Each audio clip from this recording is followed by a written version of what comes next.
Ons is vandag hier by Parekraal en ons het so lekker kanonskoot nou hier gehad ter viering van ons stigtingsdag of dan van die weekdag waar ons die geloftefees 'n bietjie meer oor gehoor het. Hier's 'n paar manne en 'n paar predikante wat vir ons meer vertel het. Maar 'n eerste hierdie keer vir Parekraal was ons het 'n kanonskoot hier in die middel van die dorp. Gewoonlik doen ons dit daar aan die vlaktes by Majuba aan die plekke waar hulle nie met ons garasie, maar ons het dan toestemming gekry om in die middel van die dorp te skiet. En Ziet Forrie het nou vir ons die kanon kom skiet. Ziet, vertel 'n bietjie van waar af is jy?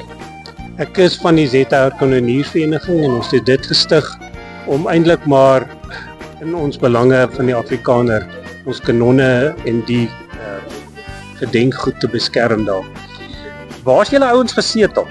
Ons voorsitter is Johan Greiling, hy's in Witbank en hy's 'n ou geweersmid en hy's die ou met die kundigheid wat die kanonne vir ons giet daarso. Ek sê die houtgedeeltes aan mekaar, maar hy's die ou wat die giet en hy's die hart daarvan. Ek moet nou sê ons het nou daar by Majuba 'n jong knaapie gehad. Maar oor die algemeen lyk dit my is maar ons ouens wat begin die grys in die baard en die haar begin kry wat dit doen, of het julle 'n klomp jong ouetjies wat op deurkom? Kom ek sê die belangstelling is groot en daar's jong ouetjies wat ons ook bevoegdheidssertifikate gee. As ek sê bevoegdheid, is dit die veiligheid om kanonne af te vuur by geleenthede soos vandag. Die normale aansoek vir hulle voorlaaier vuurwapens doen hulle nog deur die SAP, maar dan gaan hulle ook deur 'n kursus by ons wat ons 'n sertifikaat uitreik wat deur SAP erken word vir kanonveiligheid. So vir die interessantheid, as jy nou jou bevoegdheid gedoen het, jou swartkruit bevoegdheid en jy het nou deur die proses gegaan om jou permit te kry dat jy wel swartkruit mag aanhou. Is daar iets ekstra wat jy moet doen of doen jy dan net die kursus by julle? Ja, jy sluit aan by ons want jy moet in 'n vereniging, jy weet die SAP sal graag of die modelkanonniers.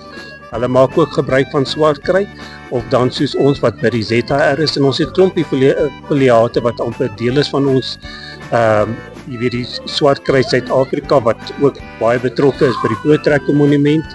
En dan moet ek sê is dat Johan Greiling het homself bevoeg dat ons verkoop nou swartkruit. En dis 'n pyp swartkruit. Ek het 'n blik hierso waar daar staan die ZR ZR swartkruit daar. En op die blik staan nou ook geskryf not to be sold to the British. So ons het so 'n stukkie humor nog daarby. Ja, maar ek dink dit laat die Britte nou 'n bietjie ly vir hulle voorvaders. Toe ons mos op trek gegaan het toe wou hulle nie swartkruit aan ons verkoop nie. So nou is dit 'n bietjie terugbetaaltyd. Ja, sê. Ek moet net sê as ons die sertifikaat uitreik en ons het dit so in die konstitusie ook gesit, dan teken ek as die ondervoorsitter as generaal Koos Delarey en ons president Paul Creer is Johan Greiling wat PP en dit word so deur SAP erken. Dis vir my wonderlik. Baie dankie dat jy en nou nie net jy nie, mense soos jy en julle vereniging boeker op die volksakker en wat weer die geskiedenis lewend maak, want ek sien baie keer as 'n ou net praat oor die geskiedenis dan raak die ouens so dof in die oog, maar as 'n kanon geskiet het is almal wakker en almal wil luister.